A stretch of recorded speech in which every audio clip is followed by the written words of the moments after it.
한 주간 평안하셨습니까? 권성민 목사입니다. 지난 시간 미가서에 이어 남북이 분열된 이스라엘의 왕들과 백성들의 죄악을 고발하고 하나님께로 돌이키기 위한 선지자들의 활약 가운데 6번째 시간인 스바냐서를 살펴보도록 하겠습니다. 사랑하는 목자 여러분, 그럼 시작해 보도록 할까요? 선지서는 분열왕국 시기부터 포로 시대, 그리고 포로에서 귀환한 시대까지 활동했던 선지자들의 활약상을 기록한 책이죠. 먼저 책의 분량으로 5권의 대선지서와 12권의 소선지서로 구분할 수 있습니다.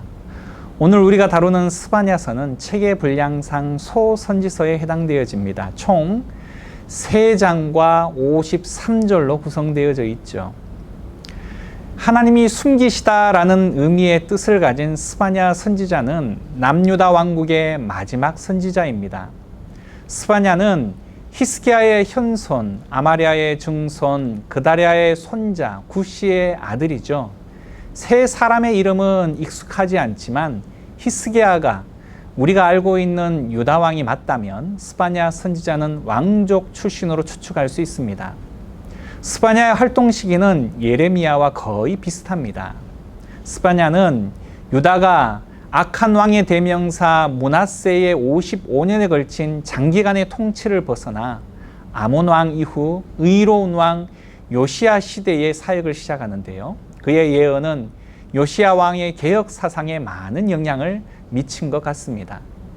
당시 남유다는 정치적으로 아수르 제국의 속국 상태에 있었기 때문에 므낫세, 아몬, 그리고 요시야 즉위 초기까지 아수르의 비위를 맞추기 위해 조공을 바치는 것은 물론 그들이 섬기던 우상들을 대거 들여와 숭배하는 등 실로 정치적, 종교적 암흑기를 지내고 있었습니다.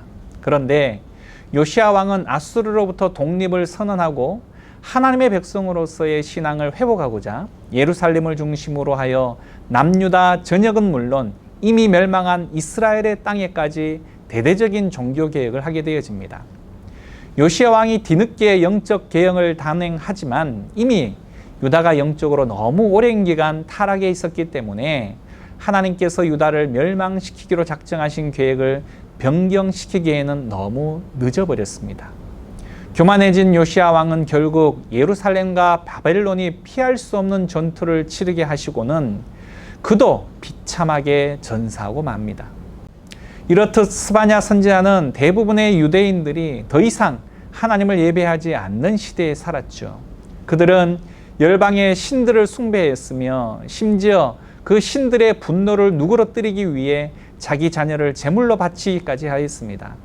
그들은 제물을 모으려 서로 저울을 속였죠. 또한 하나님께서 돌보라고 거듭 말씀하신 과와 가부와 가난한 자들을 멸시했습니다. 하나님께서는 유대인들이 그들의 길에서 돌아서도록 오랫동안 기다려주셨습니다. 선지자들을 계속해서 보내셔서 모세의 율법에 기록된 대로 죄의 결과들을 경고하셨죠. 여호와께서는 유다를 심판하실 것이고 결국엔 더 이상 그들이 이 땅에서 살지 못하게 하겠다라고 말씀하십니다. 스바냐는 이런 상황에서 종말의 날인 여호와의 날을 예언하며 유다 백성들의 마음을 준비시킵니다. 스바냐는 사회와 종교 지도자들을 신랄하게 비판하죠. 백성들을 올바로 이끌어야 할 지도자들을 오히려 백성들을 뜯어먹고 사륙하는 맹수로 비유하며 방백들은 먹이를 찾아다니며 부르짖는 사자와 같고 정의를 실천해야 할 재판장들은 밤의 이리로 둔갑해 대낮에 해야 할 재판을 뇌물과 비리를 통해 밤중에 결론을 내는 자들로 묘사를 합니다. 악한 일을 처리를 어찌나 깔끔하게 하는지 이튿날 아침까지 남겨두는 법이 없었습니다. 그들은 범죄를 퇴치하는 자들이 아니라 도리어 범죄의 주체자였고 전문가들이었습니다. 종교 지도자들도 예외가 아니었는데요. 그들은 하나님의 종이 아니라 하나님을 이용하여 먹고 사는 자들이었으며 계시의 말씀을 자신의 의견으로 대치하는 자들이었고 오히려 성소를 더럽히는 자들이었습니다. 스바냐의 메시지는 유다 왕국을 위한 것이었지만 동시대 모든 민족을 위한 것이었습니다. 그는 모든 사람에게 하나님께서 그들의 행위에 대해 책임을 물으신다라는 것을 상기시키죠. 다시 말해 여호와의 날로 불리는 종말의 날에는 하나님의 백성들뿐 아니라 모든 열방들이 심판대에 오르게 되어집니다. 블레셋, 모압, 암몬, 구스, 아수르 등 전형적으로 유다를 괴롭혀온 나라들인데요. 이 모든 열방들을 대표하여 기록된 것입니다. 그때에는 우주적이고 보편적인 심판이 진행되어질 것입니다. 스파냐는 시적인 표현을 통해 생생하게 묘사하고 때로 과장된 이미지들을 사용하기도 합니다. 이처럼 지구적인 재난에 관해 스파냐의 경고는 영적 개혁을 위한 촉매 역할을 하였을 가능성이 다분합니다. 유다의 멸망에 대한 스파냐의 묘사는 그가 예언한 지 40년 후에 그대로 현실이 되었습니다. 스파냐는 특히 요나 선지자가 다녀간 아수르의 수도 니느웨를 향해 멸망을 예언하기도 했습니다. 하지만 이것이 끝은 아닙니다. 모든 심판은 파괴와 멸망이 아니라 모든 죄악을 제거하는 데 궁극적인 목적이 있죠. 일단 심판으로 정리가 된 이후에는 여호와께서 열방과 유다 백성들을 구원하고 모든 명예를 회복시켜 주실 것입니다. 따라서 끝까지 신앙을 지키고 타협하지 않는 신실한 자가 될 것을 격려하고 있다라는 것입니다. 여호와의 날이 지나고 나면 그들은 보호받을 것이고 구원의 기쁨을 노래하게 되어질 것입니다. 하나님이 신실한 남은 자들을 모아서 더 이상 슬픔이 없는 곳에 두시기에 스파냐는 마지막으로 현대에도 남은 자들, 즉 여호와를 사랑하는 자들은 어느 누구도 신뢰할 수 없을 때조차 자신의 신앙을 끝까지 지키고 그분을 신뢰하여 승리할 수 있다라고 말하고 있는 것입니다. 힘들다고 하나님을 쉽게 원망하거나 세상과 타협하거나 신앙의 계속적인 성장을 포기하는 모습을 보인다면 남은 자의 대열에서 벗어나게 되어진다라는 것입니다. 믿는 자는 말씀을 끝까지 붙들고 복음을 위해 중도에 포기하지 않고 사명을 완수하는 자이며 그것이 진정 남은 자의 모습이다라는 것이죠.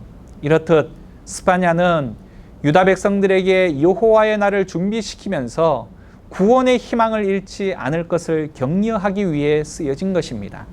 자, 그러면 스파냐서의 구조와 세부 내용을 살펴보도록 할까요?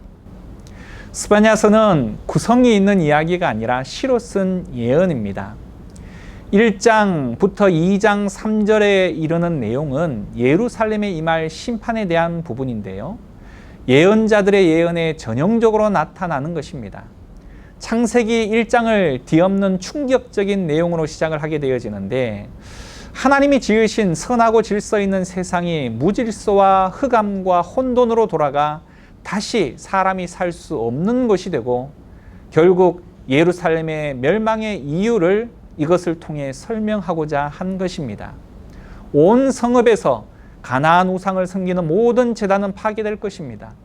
불의를 삼던 모든 지도자와 부당한 대출 거래가 이루어지던 모든 경제 중심지들, 이 모두는 성벽과 함께 사라지고 말 것입니다.